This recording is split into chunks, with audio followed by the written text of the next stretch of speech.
नमस्कार विद्यार्थियों, सुप्रभातम। प्रातःकालीन वंदना।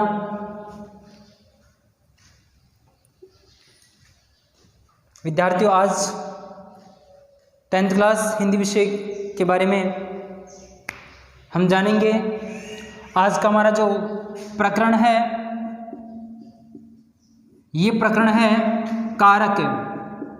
आपके व्याकरण विषय का एक अंग है। कारक से संबंध आपके प्रश्न पूछे जाते हैं, तो सामान्य जानकारी हम इसे यहाँ पर प्राप्त करेंगे। कारक क्या है?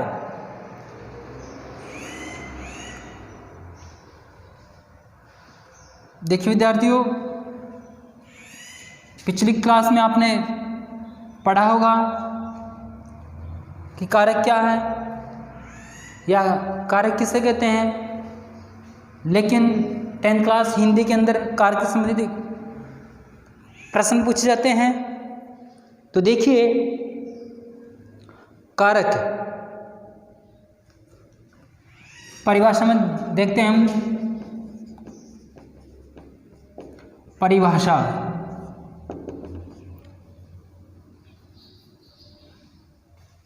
वाक्य में संज्ञा या सर्वनाम,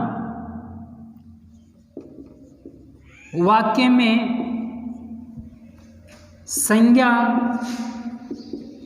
व सर्वनाम, संज्ञा व सर्वनाम का जो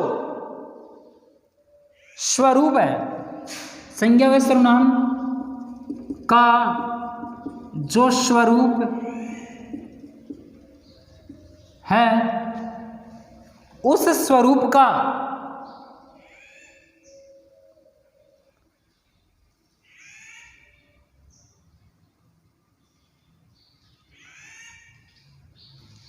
जो स्वरूप है, उस स्वरूप का वाक्य में जो क्रिया है, उस क्रिया के साथ जो संबंध स्थापित होता है, उस संबंध बताने को ही कारक कहते हैं। तो देखिए, जो स्वरूप क्रिया, जो स्वरूप है, स्वरूप क्रिया तथा शब्दों, दूसरा शब्द भी हो सकता है, के साथ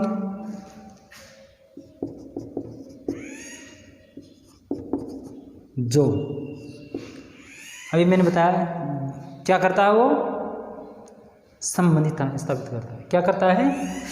जो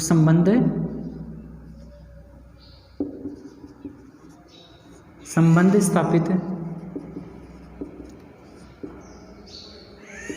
करता है,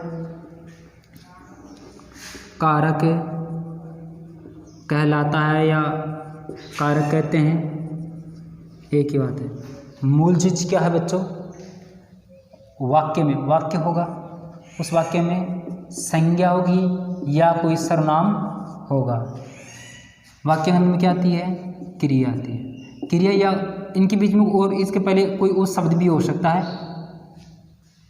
इन दोनों के बीच में जो संबंध स्थापित करता है, वही कारक कहलाता है। समझने की बात यही है। क्रिया है या कोई शब्द भी हो सकता है, इनके और संज्ञा या सर्वनाम के बीच में जो संबंध बनाने का काम करता है, ये संबंध स्थापित करता है, वो ही क्या कहलाता है? कारक कहलाता है। क्या कहलाता है? कारक कहलाता है। जैसे उदाहरण के तौर पे देखते हैं, छोटा सा उदाहरण।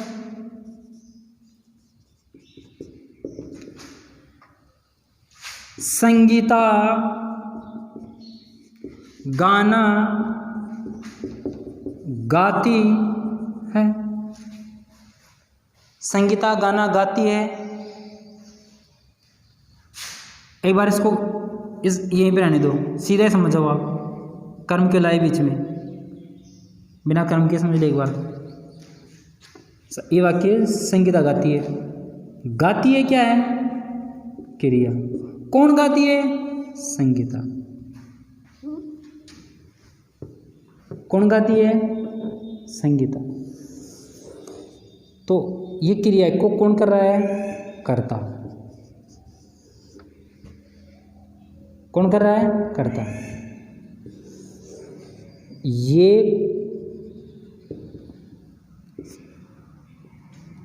क्या कहलाती है? कारक। अब देखो, हम इसको छोटी सी क्लास के अंतर्गत पूर्ण कर लेते हैं। ज़्यादा आप पढ़े लिखे हो, इसके विषय में ज़्यादा हम पिछली क्लासों में और संस्कृत विषय में भी पढ़ चुके हैं, तो मैं जल्दी से इसका पूर्णाहुति कर देता हूँ। देखो, आपने 7 विभक्तियाँ और अष्टमी जो है संबोधन हमने संस्कृत में पढ़ा है, इसलिए इसके भेद जो है 8 होते हैं। जैसे कर्ता, ने, ये विभक्तियाँ हैं, ये इसका चिन्ह है। तो कर्ता ने कर्म को कर्ण, ने या से द्वारा, प्रथमा, द्वितीया, तृतीया। चौथा देखिए, संप्रदान के लिए, संप्रदान के लिए, अपादान से अलग होने के अर्थ में, होने के अर्थ में, संबंध का, के, की, का, के, की, गा, गे, गी, रा, रे, री आदि। 7वां है अधिकरण।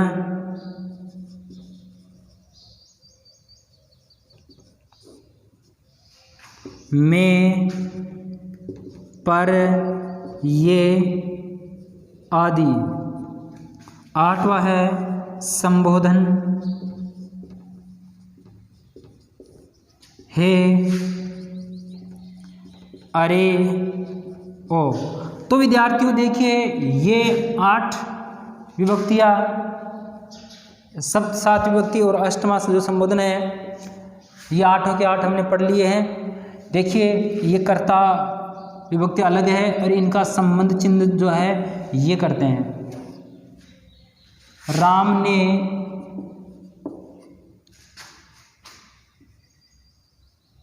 पाठ पढ़ा। राम पाठ पढ़ा, तो पढ़ना क्या है? क्रिया है। पाठ क्या है? कर्म है। तो क्रिया का संबंध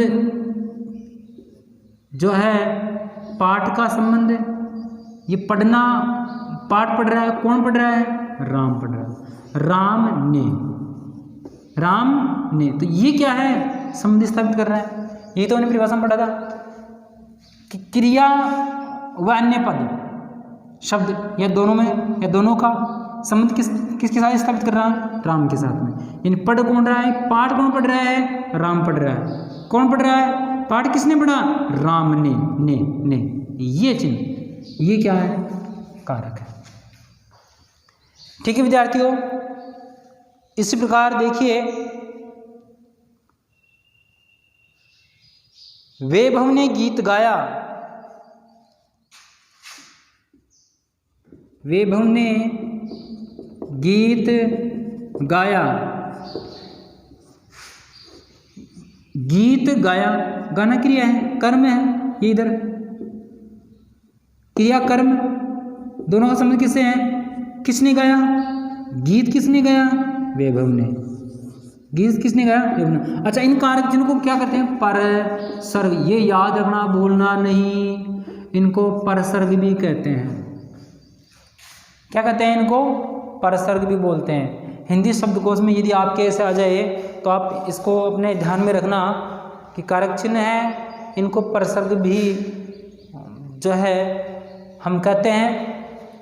तो विद्यार्थियों आगे इस चीज़ को समझने की है। आप आगे और एक उदाहरण देखते हैं।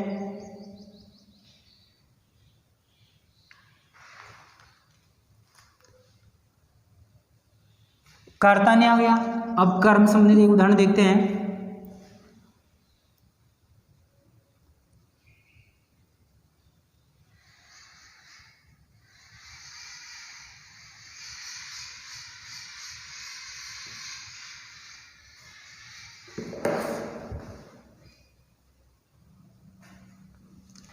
तो देखिए कर्म के बारे में हम जानेंगे।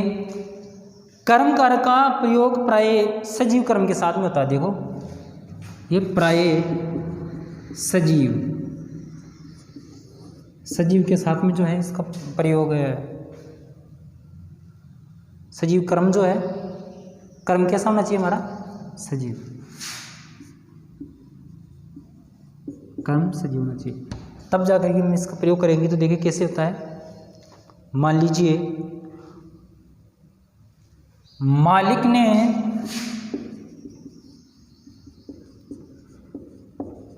ने नौकर को भेजा।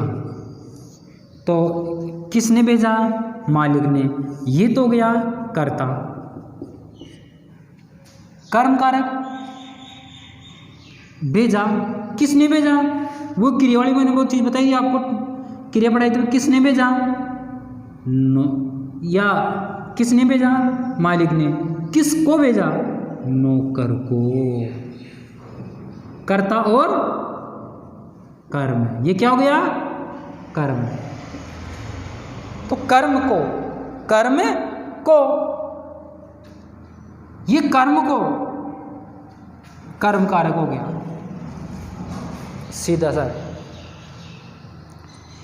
हमने वहाँ हरिणों को देखा। एक उदाहरण देखिए, हमने वहाँ हरिणों यानी हिरणों को देखा। हमने वहाँ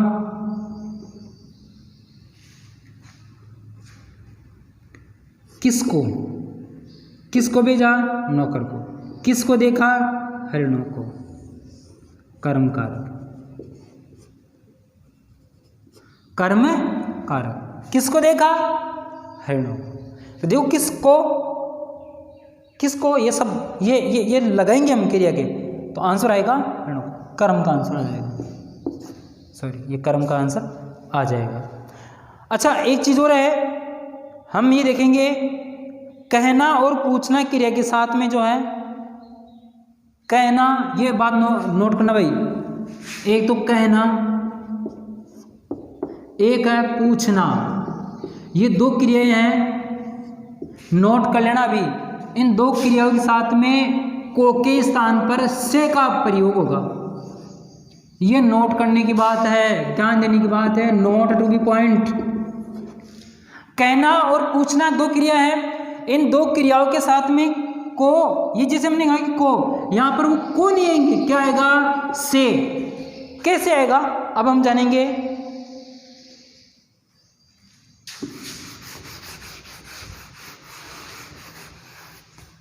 मैंने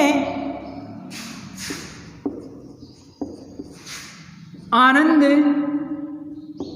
से कहा। मैंने आनंद से कहा। किससे कहा या किसको कहा? किसको कहा? किससे कहा? आनंद से। किसको कहा? आनंद को कहा। किसको कहा? आनंद को कहा। तो कर्ता कह रहा है, ये कर्ता कह रहा है कि मैंने किसको कहा? आनंद से कहा। किसका बोध करा रहा है? से का बोध करा रहा है। तो से समझ में आया? एक उदाहरण और देख लीजिए। अध्यापक ने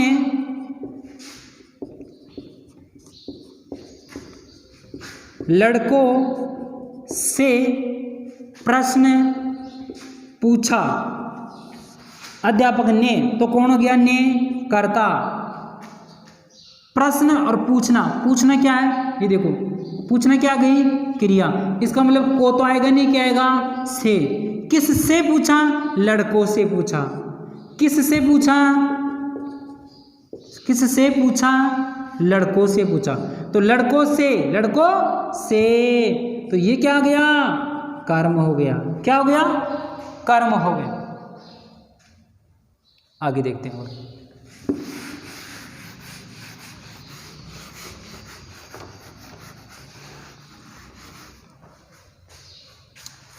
आगे चलते हैं। हमारा कर्ण कारक। कर्ण कारक क्या है, देखो कर्ण कारक में से द्वारा या के द्वारा जो है वस्तु के द्वारा कर्ता अपना कार्य सिद्ध करेगा। वस्तु के द्वारा या से द्वारा, यानी कोई ना कोई माध्यम होगा। मैं एक छोटा सा उदाहरण देखिए, अध्यापक कलम से लिखता है, तो किससे लिखता है, कलम, ये माध्यम हो गया ना, वो लिख रहा है, किससे लिख रहा है, कलम से, द्वारा, इसके माध्यम से। एक सैनिक है, सैनिक शस्त्र या अस्त्र, कोई मान लो शस्त्र या अस्त्र से युद्ध करता है, तो युद्ध किससे करता है, शस्त्र से। तो शस्त्र से ये आ गया ना, शस्त्र के द्वारा, है ना, शस्त्र के द्वारा क्या करता है, युद्ध करता है। समझने की बात है। मान लीजिए मैं गाड़ी से जयपुर गया या जाऊंगा, मैं नाम कौन है, करता है। गाड़ी से, किसके माध्यम से जयपुर जा रहा है, गाड़ी से, गाड़ी के द्वारा। वो जयपुर तो गया, जब ये गया, ठीक है, किसके द्वारा गया, वो गाड़ी के द्वारा। किसके द्वारा गया, गाड़ी के द्वारा, ठीक है। और संस्कृत में इसका ये तृतीय विभक्ति, ये 3 नंबर का है, तृतीय विभक्ति, यानी रामायण है।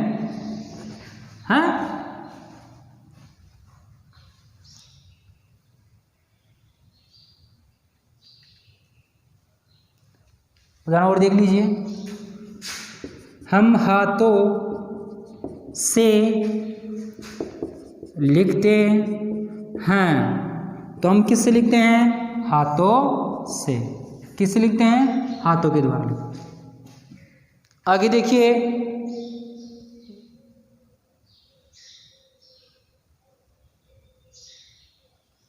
अच्छा एक चीज और है भाई, इसमें एक चीज और देख लीजिए, ये दिशा सूचक का भी बोध कराता है। किसका बोध कराता है, दिशा सूचक, ये दिशा का बोध कराता है।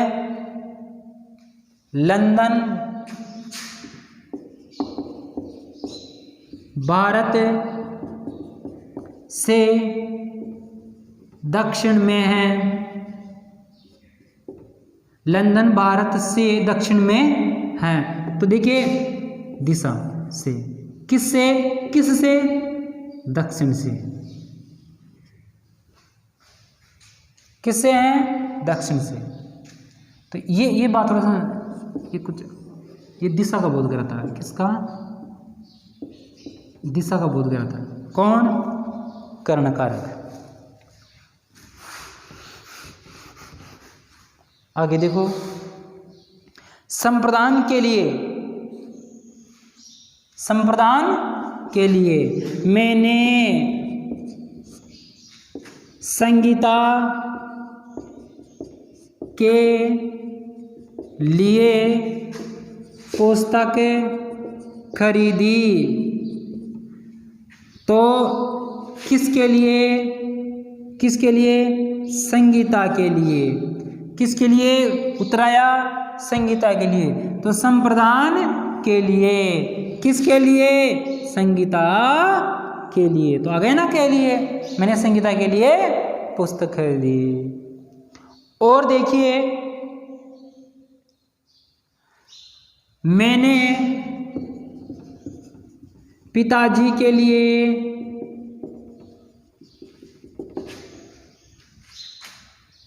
गिटार खरीदा, मैंने पिताजी के लिए गिटार खरीदा, तो किसके लिए खरीदा, पिताजी के लिए। किसके लिए खरीदा, पिताजी के लिए। उत्तर क्या आया? ये आया। आगे देखो, संप्रदान के बाद में आता है अपादान। और अपादान देखो अलग होने के अर्थ में ही इसका प्रयोग होता है, यानी अलग होने का बोध जो है ये कराएगा। तो अलग, मैंने पीछे के कई क्लासों में भी बताया था। एक उदाहरण, वही उदाहरण देखिए, वृक्ष से पत्ता गिरता है। तो ये प्रश्न क्या है? क्या गिरता है? पत्ता गिरता है। क्या गिरता है? पत्ता गिरता है। उत्तर क्या आया? पत्ता गिरता है। तो गिरता है, पेड़ था, पेड़ से अलग हो गया, हाँ, पेड़ से क्या हो गया? अलग हो गया। तो अलग होने के में क्या है? अपादान है। मोहन विद्यालय से घर गया। कहाँ गया? घर गया। किस, कहाँ से गया? विद्यालय से। तो अलग किस हुआ? विद्यालय से। कहाँ गया? घर गया। ये उत्तर आ गया। तो अलग होने के योग में कहीं भी आपको ये दिखाई दे कि वो अलग हो रहा है, यानी वस्तु प्राणी जीव जगत में अलग होने का भाव जहाँ प्रतिष्ठित होता है, भाव जहाँ विद्यमान होता है, वहाँ पर जो है अपादान कारक जो है वो होता है। अब देखिए, अब है संबंध कारक। संबंध काके की, संबंध काके की, गागे की, राधे यादे। तो देख, राम का भाई क्या है? भरत है। राम का भाई भरत है। तो का क्या, ये क्या है? भरत और राम दो संज्ञाएं हैं। दो संज्ञाएं, दोनों संज्ञा के बीच में क्या कर रहा है? ये संबंध स्थापित कर रहा है कि दोनों में क्या है? भाई का संबंध है। ठीक है। मेरे दो बहनें हैं। मेरे दो बहनें हैं। तो किसके? मेरे। गा, संबंध का के की, गा गेगी, रा रे री, रे, मेरे स्वयं के क्या है? दो बहनें हैं। तो ऐसे संबंध क्या कहलाते हैं? संबंध कारक चिन्ह जो है या संबंध कारक कहलाते हैं। रेशमा के दो भतीजे हैं, या यूं कहे कि उसका घर 2 मंजिला है। तो मैं कहना ये चाह रहा हूं कि बहुत से उदाहरण हम देखें तो सैकड़ों उदाहरण हमारे सामने हैं। तो जहाँ पर दो पदों या शब्दों या संज्ञा सर्वनाम आदि के बीच में संबंध स्थापित कर रहा है, वो संबंध स्थापित का के की, गा गे गे, रा रे री आदि से हो रहा है, तो संबंध कारक कहलाता है। आगे हम इसके अध्ययन करेंगे। तो आगे आ रहा है अधिकरण कारक। अधिकरण कारक में देखिए विद्यार्थियों, इसमें स्थान के भीतर या अंदर का जो भाव व्यक्त करता है, या तो अंदर होगा, यानी कि कोई वस्तु अंदर होगी, आंतरिकता, तो वो आंतरिकता का बोध कराएगा। कौन? अधिकरण। में, पर, ये आदि, ये जो है ये कोई भी स्थान होगा उसके अंदर का बोध कराएगा। कैसे कराएगा? घर में 4 आदमी हैं, घर में 4 या 5, 2, 1 कितने मान लो, घर में 4 आदमी हैं। घर क्या है? स्थान। घर में, ये क्या है? अधिकरण। देखो, तो इस घर के अंदर, घर के अंदर कोई स्थान है, तो अंदर कितने व्यक्ति है? 4 व्यक्ति। 4 व्यक्ति कहाँ है? घर में। तो स्थान के अंदर का बोध कराता है। स्थान के भीतर या अंदर का बोध कराता है। ये ध्यान रखने की बात है, नोट कर लेना। स्थान के भीतर का बोध कराता है। आगे देखिए, शरीर में अनेक अंग है। शरीर में अनेक अंग किसमें है? शरीर में पर ये तो अंदर का बोध कराया ना। शरीर के अंदर अनेक जो है वो क्या है? एक अंग है, एक या दो जो भी है। और कभी कभी जो है ये क्या करता है? सीमा या स्थान का बोध कराता है। कभी कभी ये क्या करता है? सीमा या स्थान का बोध कराता है। ओनली सीमा, सीमा का मतलब है बॉर्डर लाइन, इसका बोध करता है। वह मैदान में है। स्थान या सीमा इनका ही बोध कराता है। वह मैदान में है, मैदान में है। अब देखो में है, वह करता है। मैदान ये जो क्षेत्र है, अब आपको पता है बच्चों, मैदान एक निश्चित क्षेत्र होता है, उसको मैदान हम बोलते हैं। एक सीमित क्षेत्र होता है, उसको मैदान बोलते हैं, जिसकी बहुत सी विशेषताएं होती है। वो मैदान है, उस मैदान के अंदर है। तो ये लाइन ऑफ कंट्रोल है, जिसे ये लाइन के अंदर है। में है नहीं, वो मैदान के अंदर, बाहर नहीं है। सीमा का निर्धारण करा रहा है। किसका निर्धारण करा रहा है? सीमा का निर्धारण करा रहा है। एक लाइन, एक बॉर्डर अंदर जो है वो, मान लीजिए हमने कि मैं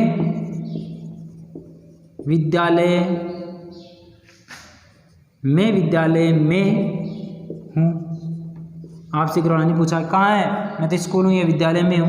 तो कहाँ हूँ? विद्यालय में। इस स्थान का बोध कराया ना कि मैं एक निश्चित क्षेत्र में हूँ, एक विद्यालय में हूँ। मैं बाजार में हूँ, मैं बाजार में हूँ। कहाँ हूँ? मैं कहाँ हूँ? बाजार में। स्थान का बोध करा।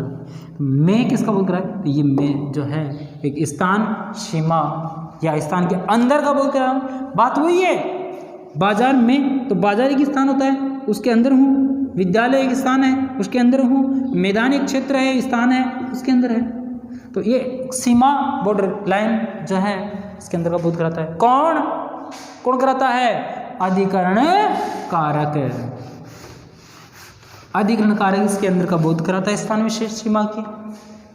आगे देखते हैं। तो देखिए,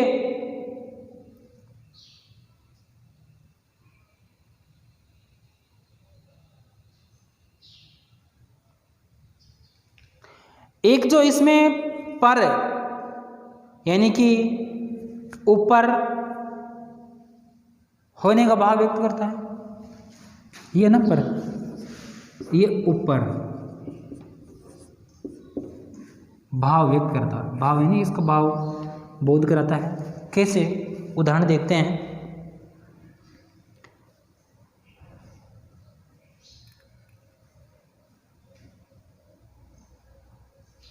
छत पर बहुत सारे बंदर है। छत पर, कहाँ पर? छत पर, ऊपर का बोध करा रहा ना। कहाँ पर? छत पर। छत पर बहुत से आदमी हैं। छत पर मैं भी छत पर बैठा हूँ। मैं छत पर बैठा हूँ, मैं स्टूल पर बैठा हूँ, मैं कुर्सी पर बैठा हूँ। तो ऊपर का बोध करा रहा है। कौन? अधिकरण कारक, ये इसका बोध कराता है। तो देखिए विद्यार्थियों, अब चलते हैं हम संबोधन का। देखिए ये संबोधन है हे, अरे, ओ, ये आश्चर्यजनक चीज़ें हैं। इन आश्चर्यजनक और विस्मयादि चीज़ें हैं। इन विस्मयादि बोधक आश्चर्यचकित बातों का जो है हमें बोध कराता है, अनुभव कराता है। एक आश्चर्यजनक बात कैसे? देखिए, हे प्रभु कृपा करो। हे विस्मयादिबोधक चिन्ह, प्रभु कृपा करो।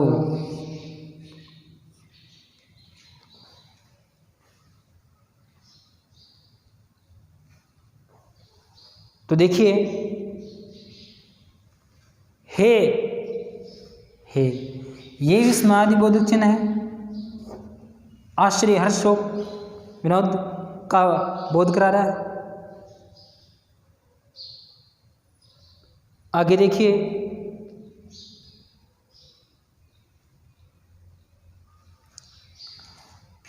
अरे उसके या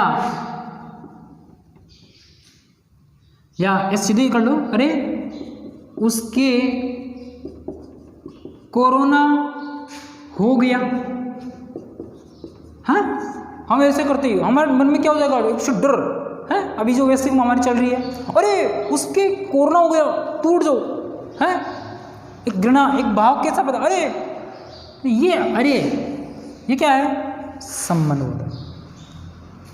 अरे उसकी कोरोना हो,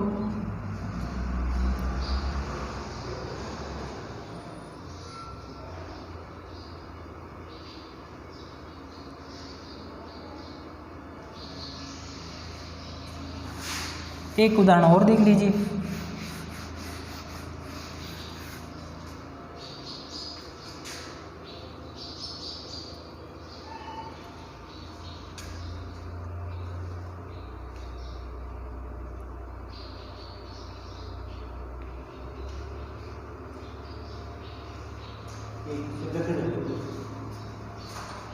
मित्रों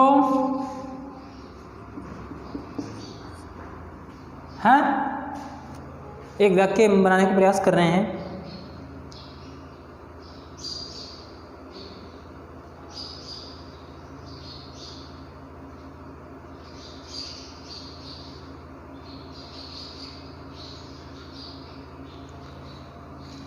वाक्य बनाते हैं, मित्रों, या हम अरे भी लगा सकते हैं। अरे मित्रों, तनिक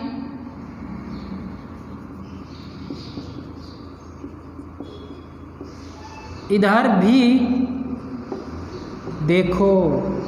अरे मित्रों है, तनिक इधर भी देखो। संबोधन, अरे मित्रों, हमारे पीएम साहब कहते अरे मित्रों ऐसा हो गया वैसा हो गया, हाँ